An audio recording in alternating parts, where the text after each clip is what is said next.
And we are back for another episode of The Productivity Show. Hello, everyone. This is Tan Pham, founder and CEO of Asian Efficiency. How are you doing today, Brooks? I'm excellent. Looking forward to being efficient and effective at the same time. So Brooks is the co-host of The Productivity Show and also the operations nerd at Asian Efficiency, as I like to call him internally. Anything that is involving systems, operations, I always go to Brooks for that kind of stuff. So we were just talking right before we were going live how we have no capabilities whatsoever keeping plants alive, but we are really good at keeping the podcast alive. So we're trying to keep that going as much as possible. And when it comes to effectiveness, when it comes to that, we're maybe not as good, but when it comes to efficiency, I think if we knew a system for keeping plants alive, I think we would do a much better job, don't we? Yeah, if this was a gardening podcast, we would not be about to roll over 9 million downloads. That's for sure. So we're going to be talking about efficiency and effectiveness today. But before we like to start the podcast, one of the things we always like to do is kind of share some of our favorite productivity resources as of lately. And we have 3 of them here today. So Brooks, in 90 seconds or less, can you share some of your favorites? All right. So our resource or tip number 1 is a book called The Effective Executive by Peter Drucker. It would be kind of ridiculous to talk about this topic of effectiveness and efficiency without talking about one of the godfathers in the space, Peter Drucker. So The Effective Executive reminds us to get the right things done. And he talks about 5 practices essential to business effectiveness that you need to do as you're going through it. That's number 1. Number 2 is an app/email called The Economist Espresso. So it's part of my morning ritual. I'm a big fan of The Economist magazine, or they call it a newspaper. The only problem is it's one of those things that kind of comes every week and can build up. It's hard to find the time to read the whole thing. But The Economist Espresso is a really short, tight email or smartphone app that you get every single day, which kind of lets you focus on what is going on in the world in really short, digestible chunks. So if you're an Economist subscriber, as I am, you can read the whole thing. However, you can read one section for free if you're not a subscriber. So even that, I think, is worth it. So The Economist Espresso. And number 3 is Drafts, an app that I use a lot. And Tan, I know you use a lot. I was using it right before we started recording. Unfortunately, it's an iOS and Mac only app. I wish there was an Android version as well, hopefully someday. But it's a way to quickly grab text and then do something else with it, send it somewhere else. So Drafts is one of my favorite apps for sure. And those are the top 3 resources. Sweet. Well, we are going to have all the links to what we just mentioned in the show notes. So don't worry if you missed anything. If you want to grab the links, just swipe on your podcast player right now. Or if you're listening somewhere else, go to theproductivityshow.com/324. So today we're going to be talking about effectiveness and efficiency. And for those who are listening right now, you might be wondering if this episode is right for you. Well, if you are someone who is striving to be productive, but you're not making any progress towards your goal, despite knowing some of the productivity principles, I think this episode is really going to resonate with you.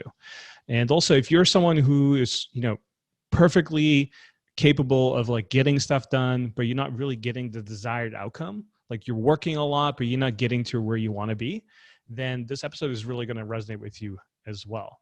Because it's one of those tricky topics where if you don't have effectiveness and efficiency right at the same time, you could be spinning your wheels all the time and not going to places that you want to end up with. So if you're already someone who kind of knows the difference between the two and you kind of balance both already quite well, don't worry, we're going to share some advanced strategies for you here today as well. And I'm sure you'll find something super valuable in this episode.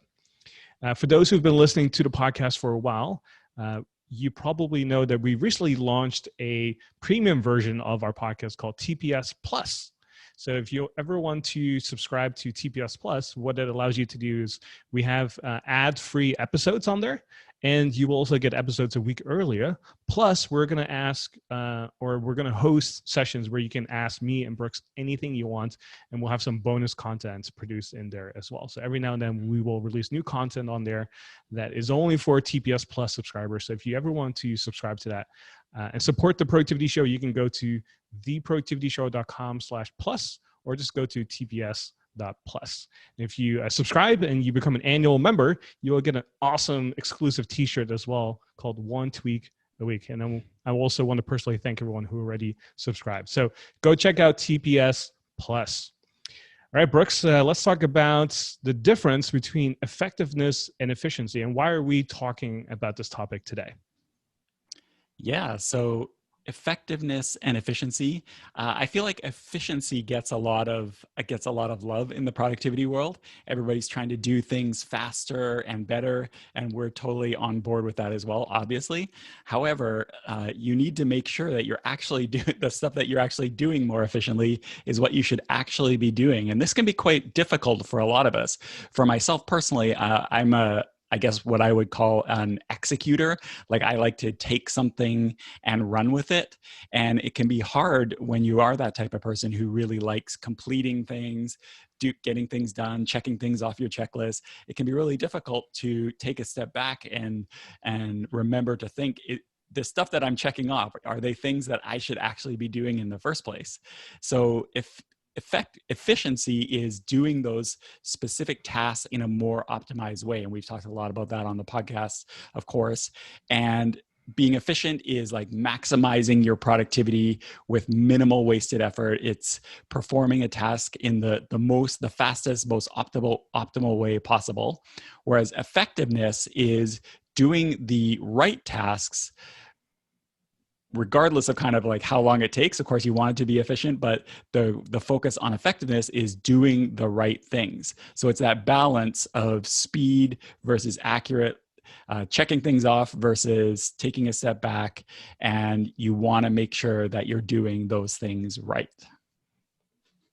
I wish sometimes we called it Asian effectiveness when we first started it, because I think at the end of the day, effectiveness is more important than efficiency. It's always better to do the right thing, even if it's terribly slow or inefficient, than doing the wrong thing and doing that very efficiently, right? So for example, if you had to paint a home and the color had to be blue, but you're a really fast painter, you're really efficient at it, you're great at it, maybe you're even world class at it, but you paint it green, you're not really getting the outcome that you want, even though you were amazing at it, right? So I think it's always more important to be right and doing the right thing rather than efficient.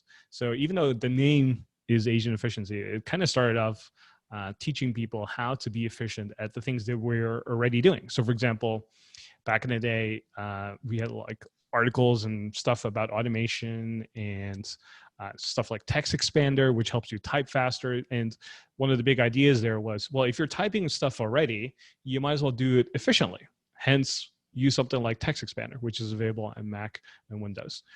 And just like everyone has to wake up in the morning and get ready for the day, you might as well do that efficiently as well. And hence why we kind of came up with the idea of like morning rituals and having a glorified version of a morning routine that's a little bit more specific and focused on setting yourself up to have a really productive day, right? So our focus has always been, okay, let's teach people how to be really efficient, especially doing the things that they're already doing.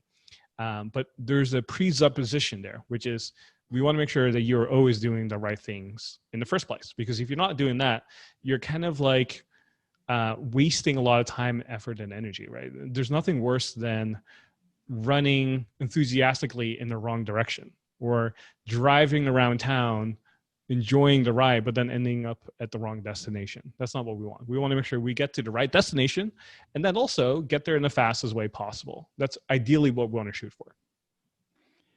Yeah, and the way I kind of think of it is efficiency is like level one productivity. It's where most of us start. It's certainly where I started. Like you said, it's where you started. It's where agent efficiency started. But once you kind of get a handle on how to be more efficient, I think a lot of people stop there. But effectiveness is like level two productivity, where once you have cleared space in your mind by being optimized, then you can start focusing on the most important things. If you can do both at the same time, if you can start with both, that's great. But I feel like the journey is commonly efficiency and then effectiveness. Yeah, so we're going to share some tips with you. In fact, we have 3 of them here today to help you balance both efficiency and effectiveness, because ideally you are both. You're doing the right thing and doing it efficiently at the same time. So how do you accomplish that? Well, that's what we're going to start with today. So tip number one today is to make sure you're doing the right things and do these often. Brooks, what do we mean with this? So, one quote that I always liked from Stephen Covey in Seven Habits of Highly Effective People, uh, I think he puts it really well when it comes to this concept, which is, you can come up with a lot of ways to get up a ladder faster, but if the ladder is not leaning against the right wall, then with every step we take, it just gets us to the wrong place faster. And that's what we mean with tip number one, which is make sure you're doing the right things. And then once you do them, of course, you want to get up that ladder faster. So number one, make sure it's against the right wall. And number two, start looking at how to do it faster. And so first, what you want to do is you want to think about your goals. Like, what are you actually trying to do here? Because that is, I think, a misstep with a lot of things is, and we have this conversation a lot internally when we're reviewing things in the sprint, or when we're talking about issues to do. It can be really easy to just jump in and start like creating a new page or creating a new automation campaign or something like that. But but what we try to do when we're doing this type of when I'm doing pairing with the team and stuff like that is take a step back and ask. Sometimes I put people on the spot a little bit. I don't mean to, but I ask, okay, so what are we actually trying to do? And it can be surprising the number of people, if you walk around your job asking that question, like, what are you actually trying to do here? It can be surprising how many people can't really identify what it is that they're trying to do. They just know what they're supposed to do. So yeah, you want to take a step back, look at the goal. We have a blog post called "Goal Setting and Goal Getting," having a why, and that's really important. Like, look at what your why. The next thing you want to do is, when you have these steps, and a lot of times we start at a job and we're just given a list of steps of things to do, and again, we don't really ask why because we're just learning. So the next thing you want to do is, once you're asking this why, is focus on what you can eliminate.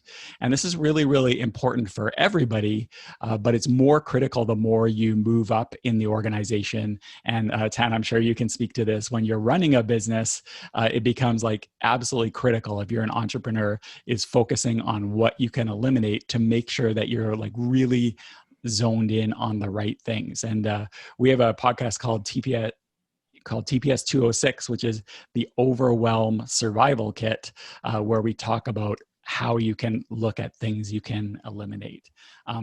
So as a CEO and somebody who is an entrepreneur, is that a pretty accurate statement that eliminating things is important? Yeah, because there's always so many things and so many options and so many things to choose from. And you have to be really good as a CEO to effectively and efficiently allocate resources. That's one of the biggest priorities as a CEO is, okay, I have this amount of cash in hand, this amount of talents, this amount of resources available to me. I want to make sure I utilize them in the best way possible, and making sure that we're hitting towards the right direction. And so one of the things that is on my calendar as an example is every Tuesday at 4 p.m. I have an hour and a half set aside to do what I call backlog grooming. And backlog grooming simply means kind of preparing what we need to work on in the next few sprints. And it's one of the most important hours of my week, and I have to like intently focus during this time, because if I basically like start the sprint, right, which is 2 weeks, and I have like so many team members, and when you think about their payroll and like all the time and effort that goes into completing a sprint, which is 14 days in our case, if I focus on the wrong thing, and all of us, the whole team, and sometimes the whole company focuses on the wrong thing, let's just say we're trying to launch a new course and everyone is now focused on, let's just say, creating blog posts and content for the podcast, even though these might seem quote unquote important because it's stuff that we do on a regular basis, if we're not focusing on their goal, which is in this case, let's just say launching a new course, then I just wasted 2 weeks of payroll, 2 weeks of time, energy, and effort from people, and potentially lost morale among team members as well. right? And so for me, it's so important that when I do backlog grooming every Tuesday, that I make sure that I always keep in mind, are we doing the right things? Are we focusing on the right thing for the next 2 weeks or for the next 2 sprints ahead? And if I'm not aware of that, then I'm wasting a lot of resources there, which is extremely expensive in that sense. And you can apply this to your personal life as well, right? So you always want to check in with yourself and say, hey, what are my goals, or what is the thing that I'm trying to optimize for, that I'm hitting towards, right? Going back to the car analogy of going to your destination, you can get in your car, you can drive a beautiful sports car and drive really fast, but if you're not getting to your destination, where are you really going, right? And so many times, a lot of us just get in the car and just kind of drive around town and then maybe start heading back home, whereas we actually want to end up being somewhere else. And when we don't know the destination, it's kind of hard to get there efficiently, get there effectively as well. And so I really encourage people here to say, hey, how often are you checking in with yourself with what your goals are? Are you looking at them every day? Something we always recommend as part of your morning routine is to make sure that you look at your goals every day, because it allows you to say, okay, am I now thinking about what's on my to-do list that's in alignment with my goals? And if it's not, then I probably should eliminate a lot of that stuff on there, because now it's not helping me towards my goals.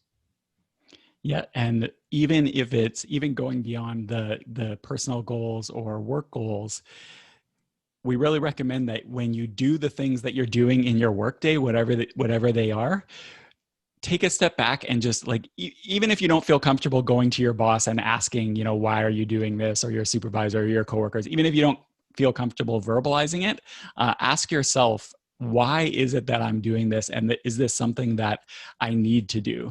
Like when I joined AE, as an example, and from the time that I joined, some responsibilities changed around, stuff like that. I inherited, for example, a bunch of metrics that were tracked, and so every week I was going through and tracking those metrics.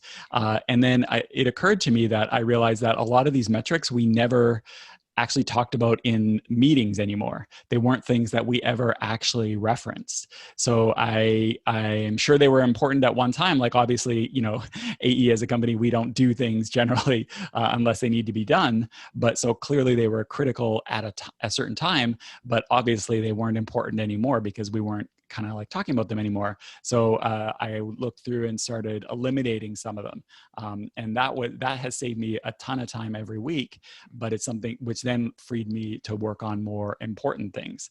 So asking those questions why, even just to yourself, is really powerful. Alice, we record these podcasts live in front of our dojo community and TPS Plus members. And Alice in the chat says she's on a work elimination diet. So tasks need to earn their way back on the list. And that's a great idea too, because a lot of us have our checklists where we just like roll through tasks all the time, again, without asking why. So that is one way to do it, is just clear the decks and then have the things you do only come on when it turns out that they need to be done. That's an interesting approach. So again, that is tip number one, making sure you are doing the right things and check in with yourself there. Right, let's move on to tip number two here, and that is to get better at doing the right things by doing it well. So once you've identified the right tasks that you need to do, it's time to start looking at doing them efficiently, right? So we want to make sure first we put the ladder in the right place. And once we have identified that, then we want to start looking at, okay, how do we actually climb up the ladder in the most effective and efficient way possible, right? So we just talked about how to be effective. Now let's talk a little bit about how to be more efficient. And for me personally, I always take the approach that if you have a task or something that you do repeatedly, that's oftentimes an opportunity to start optimizing. Personally, I don't know about you, Brooks, but I never optimize anything unless I've done it a few times, because once I've done it a few times, I know kind of like where things are slow, where there's opportunity for efficiency, where there's opportunity for delegation, or even for elimination altogether, and say, hey, why do we have to do this in the first place? It's virtually impossible to optimize a process you've never done yourself before, right? And so one of the things we always talk about too, kind of like tangential to this, is anyone who wants to be promoted within the company, they have to be able to document everything that they do, because it allows other people to take over their jobs. If you don't know how to, systematize and turn whatever you do into a process, then you probably don't know your stuff well enough. So it's always a humble check-in for yourself in a way too, of, do I actually know my stuff?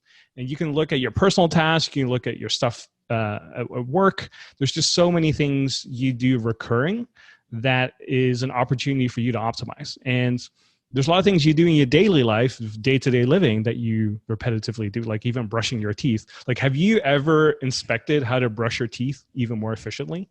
Probably not, right? But you do it every day. And so going back to the first example, do we need to actually brush our teeth? Yes. Okay, we are being effective. But now, how can we be more efficient? Well, if you use your own toothbrush, like a manual toothbrush, you could do that. Or a more efficient way, in my opinion, is use an electric toothbrush. You just turn it on, kind of swish it around, and it will actually do the timing for you, so you don't have to time it yourself, right? So that's just another way to be more efficient. So there's so many things you do on a day-to-day basis. Start thinking about what can you do more efficiently. I have a list here, but I want to make sure I give you some talking time too, Brooks, because I've been talking way too much.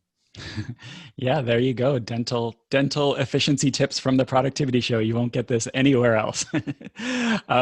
Yeah, so it's a really great point, and I liked what you said about how to be promoted you have to be able to document and show someone else how to do it, because that is actually a great way, even if you're not in the process of getting promoted, but that is a great way to optimize and be more efficient, is to train someone else to do what it is that you're doing, even if you're not planning to hand it off anytime soon, because when you're showing somebody else, when you're teaching somebody else, that is where you'll realize the pain points are there, and you'll come up with better and more simplified processes. I did this one time when I was training somebody how to to assemble a newsletter that I used to do. And I had this like completely ridiculous, complex way to do it, but it worked for me and I was super fast at doing it. But once I started training someone else in that process, I realized like, this is just ridiculous. All these steps that I'm going through quickly for me, but a lot of this doesn't make sense. So just the act of teaching somebody else really, really sped things up. And you make a great point too about don't optimize things that aren't recurring, because there's always this balance. And this is always an argument when it comes to stuff like automation. Like, is it really worth the time you spend automating or optimizing something? Can't you just do it faster? And I think there's a very good argument for doing that when it is something that you have to do over and over again. But really, there is almost no arguments at all for sitting there trying to optimize a task that you're only going to do once. Like, that payback is very, very, very unlikely. It's better just blow through and get it done. Now, I want to reference another, this is our second 7 Habits for Highly Effective People reference. Maybe that should have been one of our top 3 resources. But in that book, they talk about the concept of sharpen the saw. So don't just focus on the process, but spend time on your personal improvement. And that is part of this step number 2, get better at doing the right things by doing it well. You know, you can optimize your processes to a certain point, but at some point you want to optimize your own skills and up-level your own skills. Like, we have our core values here at Asian Efficiency. Maybe we should do an updated podcast episode about that. But one of our core values is glow green. And it's something we talk about every single week with the team, is how the team is upping their skills. And that is something you want to pay a lot of attention to, because that can have a big payback as you go forward. One of the things that I want to show as an example is there's like, when I think about my day-to-day living and what I do on a daily basis, there's like so many things that I do unconsciously and without thinking that I could probably optimize. So brushing your teeth is just a silly and funny example, but there's like other things that you do on a repetitive basis that you probably could optimize, right? Just like, for example, I mentioned earlier how everyone wakes up and gets ready for the day. So you might as well turn that into a morning ritual or a morning routine. And a next version or a next step of that to optimize that is to create a checklist. So imagine having a checklist that you could just look at every single morning and say, okay, I need to do these 5 or 6 or 7 things, and then I'm good to go. Like that takes the thinking out of the whole process, right? And that makes it more efficient, and also you're more likely to follow through, stay consistent, and so on. So that's just another example. One thing I do every Sunday is plan my upcoming week, and I've been trying to do that every Sunday. And so one way I created an efficiency there was by putting it on my calendar, doing it at 6 o'clock every Sunday, and then also creating a checklist again for it, because now I know, okay, I need to do these like steps every single time to make sure I plan my week properly. Another example is I download so many files that contain stuff for Asian efficiency, but I don't want to necessarily mix files and documents with my personal stuff. So now I have a Hazel rule, or if you're on Windows, you would use something like File Juggler that says, hey, anytime something comes into the downloads folder and it has the word Asian efficiency, put it into the Asian efficiency folder that's inside the downloads folder. So I know anytime I downloaded something regarding Asian efficiency, it's always in the Asian efficiency folder within the downloads folder. Just like another example is I do a lot of backward glooming, or like creating issues and preparing the sprints and making sure that we're working on stuff. So there's a lot of stories that I write. So in other words, like there's a lot of delegation and task, or user stories, as people call them in Agile world, or Scrum. And so, you've seen the Brooks all the time, like as a business, we want to do this, or as a Dojo customer, I would like to be able to do this and that so that I can get this benefit, right? And then there's an acceptance criteria of list of things we want to make sure we check off. There's a definition of done. There's like a very specific format we write these things. And I imagine typing that manually, for hundreds of tasks a year. That's that's a lot of typing. So luckily, I created a text expander for that, because I know I'm typing that every single week, right? So that's another form of creating an efficiency there. Another one is I'm ordering very similar foods every single week. I actually just ran out of, for example, my Dr. Zevia, which I'm very, very sad about, but it's on Amazon Subscribe. So it's coming in a few days from now. So I'm just kind of like waiting right now, but that's something I used to manually order, kind of like as I, consume stuff, but now it's on Amazon Subscribe and Save, so that it's coming every 4 weeks. And so that's another kind of like efficiency that I created. So there's just so many things you do on a day-to-day basis, and you probably never even think about, like, how can I even systematize this or automate this or create an efficiency? So anytime you're doing something today, just really start thinking about, like, how could I create an efficiency around here? Like, how can I automate this? Especially if it's something you do repetitively.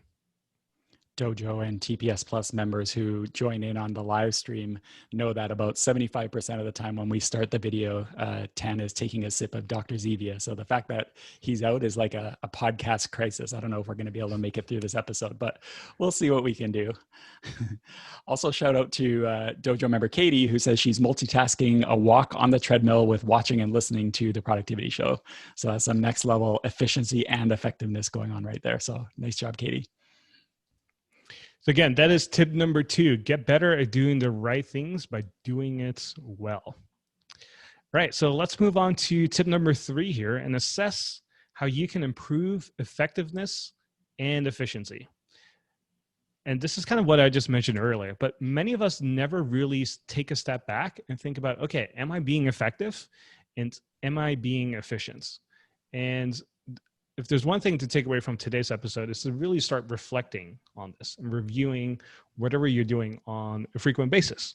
So it's kind of like, how every December you kind of start thinking about, okay, what did I do this past year? What can I do better? Like, how can I make next year even better based on what I learned this year? Like, we do that maybe once a year at most for kind of like the upcoming year. But imagine doing that maybe on a weekly basis. That's kind of like part of the purpose behind a weekly review, which I know many people always struggle with. Hence why we have a podcast episode on this, and also a dojo session. So if you're a dojo member, definitely go check that out. We did a whole DTDT session on that, that people really seem to love. So maybe we'll do that one again. But we also have a podcast episode on that as well. And if I remember correctly, that episode is 311. So if you want to go check that out, you can go to theproductivityshow.com/311. So big takeaway here from this tip is take a step back, start reflecting. What are you doing repetitively? What are some of the recurring tasks? And are they even necessary to do? Are you being effective there? Or can you eliminate some stuff there? And if they are needed, okay, what can you do to create some efficiency around that? Yeah, like one of my favorite parts of our sprint meeting, we do Scrum at Agent Efficiency. We have a meeting every at the end of every sprint to discuss, and part of it is the review and retrospective. So we look back at the last sprint, we see what we should have been doing, what we did well, what we should keep doing, what we should change, and that's actually one of my favorite parts because we always look back and see what we can improve on. Now that can be, when you're on a team, you have to kind of like do a balance there. You don't want to be the one which uh, is sometimes me of bringing up like a bunch of things that that people maybe could have done better. You need to be a little sensitive about how you do that. But as long as it's all, you don't want to be the one like spending a whole meeting complaining about colleagues. That's not what it's about.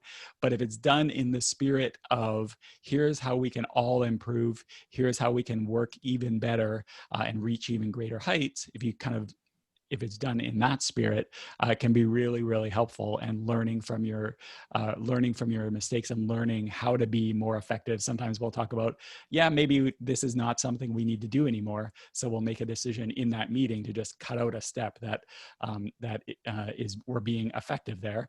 And then in some cases, we're just looking at ways we can be more efficient as we work. So that's a really powerful meeting that we do every 2 weeks. That's one of my favorite parts.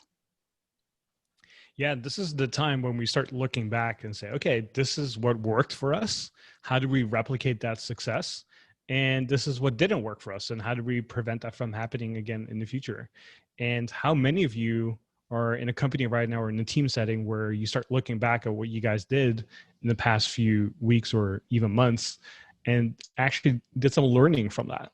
I bet you most places don't do something like that. And so if you are in a situation where you are able to do a retrospective or kind of look back on what we did and what we can learn from that, that's awesome. Like start doing that in your personal life as well and continue to do that in your workplace, because I think it's one of the most valuable things you can do. And so one of the questions we always ask ourselves too, especially on a quarterly basis and on an annual basis, is we have like 3 questions we always like to ask. Is one is, what should we start doing? 2 is, what should we keep doing? And then 3 is, what should we stop doing? So what should we start doing, keep doing, and then stop doing? And when you start asking those questions, you get amazing feedback, both internally from your team members, but also if you ever seen some of our emails, you might have seen that we asked you those same questions as well, because it gives you a lot of insight, at least for us, in terms of what we need to start doing, keep doing, stop doing, and kind of gives a feedback in terms of like, this is what we're doing right, and this is something we're not doing right, and this is maybe something we should stop doing altogether. So there's a little bit of a feedback loop there that helps you make that decision even more so. And so this is something I always try to do on a weekly basis. I kind of mentioned earlier how I do my weekly planning every Sunday. So one of the things that I'm always asking myself is, am I making progress on my goals? And if the answer is no, then that means that I'm being ineffective. Like if I look back in my last week and I didn't make any progress on my goals, that means I was ineffective. So now I have an opportunity to say, okay, why was I ineffective? Okay, I spent too much time doing this, or I was working on the wrong task, or I simply didn't have time to work on my goals this week. What do I need to change for this upcoming week to make sure that I am effective? Okay. And so another question I was asking myself is, okay, am I creating more free time and less stress? If not, I'm not being efficient, because efficiency is all about, one, yes, getting stuff done faster and more efficiently, but also creating more time and space for other things in my life. And if I'm not doing that, then I'm not being efficient. So I might be doing a lot of tasks inefficiently. And if that's the case, okay, great. Now there's an opportunity to optimize for something, right? So those are some of the questions I always like to ask myself. Another variation I ask myself is there a recurring annoyance or problem in my life? Is there a recurring annoyance or problem in my life? And it sounds like a really interesting, like weird question. But if you ask yourself this, you start to realize, man, I can't believe, I made this mistake again. And then once you start typing it or you start writing down your answers, you start to see a pattern of, the same thing keeps popping up. Now your radar goes off and you go, oh, there's something I should probably do about this, right? And then another great question is, what can I do better this upcoming week? So it kind of looks for ways for you to optimize what you're currently doing as well. So start incorporating some of these things in your weekly process, if you have one, like part of your weekly review. And if you don't have a weekly review yet, again, go check out that episode I just mentioned, TPS311, or go to theproductivityshow.com/311. All right. So our 3 steps were: number 1, make sure you're doing the right things and do these often. Number 2 is get better at doing the right things by doing them well. And number 3 is assess how you can improve your effectiveness and efficiency. So Tan, if somebody is, this all sounds good, somebody wants to improve their efficiency and effectiveness, what kind of action steps should they take? As always, we like to end our episodes with a few simple things that you can do, because we want to make sure things are simple and actionable for you, right? That's part of our brand and what we're known for, whether it's a podcast episode, a blog post, or some of the courses that you take from us. So if you've made it this far, first of all, congratulations, you're awesome, and we love you.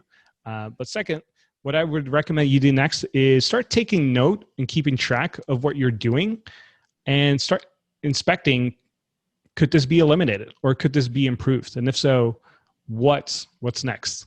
So start really inspecting what you're doing and keeping track of what you're doing, and really question yourself on those things. Like, should I be doing this in the first place? And if the answer is not, then just start eliminating stuff. And if you have to do it, okay, great. Then what can you do to improve upon this? And so if you do this for the next, let's just say 3 days, for most things that you're doing, you start to notice a lot of opportunities there, right? And so that's something I would want to make sure you encourage you to do over the next 3 days. Again, if you want to grab links to everything that we just talked about in the show notes, you can go to theproductivityshow.com/324.